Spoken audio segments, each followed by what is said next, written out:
அண்மை செய்தியாக பார்த்து வருகிறோம். சென்னை ஓமந்தூரார் அரசு மருத்துவமனையில் மருத்துவ படிப்புகளுக்கான கலந்தாய்வு தொடங்கியிருக்கிறது. சிறப்பு பிரிவினருக்கான மருத்துவ கலந்தாய்வானது தொடங்கியிருக்கிறது. அண்மை செய்தியாக பார்த்து வருகிறோம். மேலும் விவரங்களோடு இணைகிறார் செய்தியாளர் ஜெரி. வணக்கம். மேலும் விவரம். சென்னை ஓமந்தூரார் அரசு மருத்துவமனை வளாகத்தில் சிறப்பு பிரிவு மாணவர்களுக்கான மருத்துவ பிரிவில் சேரக்கூடிய மாணவர்களுக்கு கலந்தாய்வு நேரடியாக நடைபெற்று வருகிறது.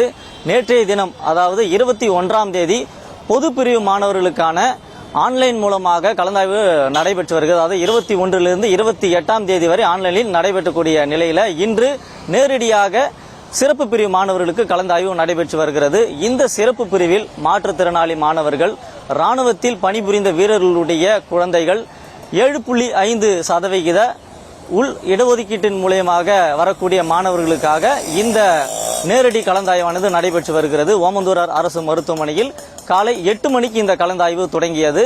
கலந்தாய்வு 8 மணி தொடங்கக்கூடிய வேளையில 1 மணி நேரத்திற்கு முன்னதாகவே அரங்கத்திற்குள் மாணவர்கள் வர வேண்டும் என்று நிர்வாகத்திலிருந்து அறிவுறுத்தப்படக்கூடிய சூழலில் 5 மணி முதலே மாணவர்கள் மருத்துவமனை வளாகத்தில் வந்து தங்களுடைய ஆவணங்களையும் சான்றிதழ்களையும் சரிபார்த்து வந்தனர்.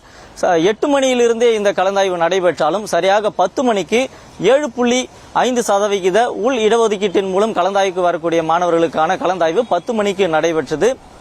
மாணவர்கள் கன்ஃபியூஸ் ஆகாமல் இருப்பதற்காக மாணவர்களுடைய விவரங்கள், அவங்களுடைய எண், புகைப்படம், எந்த கல்லூரியை தேர்வு செய்திருக்கிறார்கள் என்ற விவரங்கள் எல்லாம் எல்இடியின் மூலமாக ஏறத்தாழ 6-7 எல்இடிகள் மூலமாக ஒளிபரப்பப்படுகிறது. அதே போல விண்ணப்பங்கள் பூர்த்தி செய்வதற்கு மாணவர்களுக்கு ஏதுவாக இருப்பதற்காக ஆசிரியர்களும் பணியமர்த்தப்பட்டிருந்திருக்கிறார்கள்.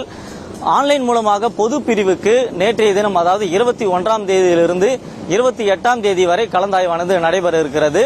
24லிருந்து 26ஆம் தேதி வரை வங்கிகளுக்கு விடுமுறை என்பதற்காக 27, 28 ஆகிய 2 தினங்கள் நீட்டிப்பு செய்யப்பட்டிருக்கிறது. அது மட்டுமில்லாமல் 29ஆம் தேதி தற்காலிக முடிவானது வெளியிடப்பட இருக்கிறது. 30ஆம் தேதி இறுதி ஆணையும் வெளியிடப்பட இருக்கிறது.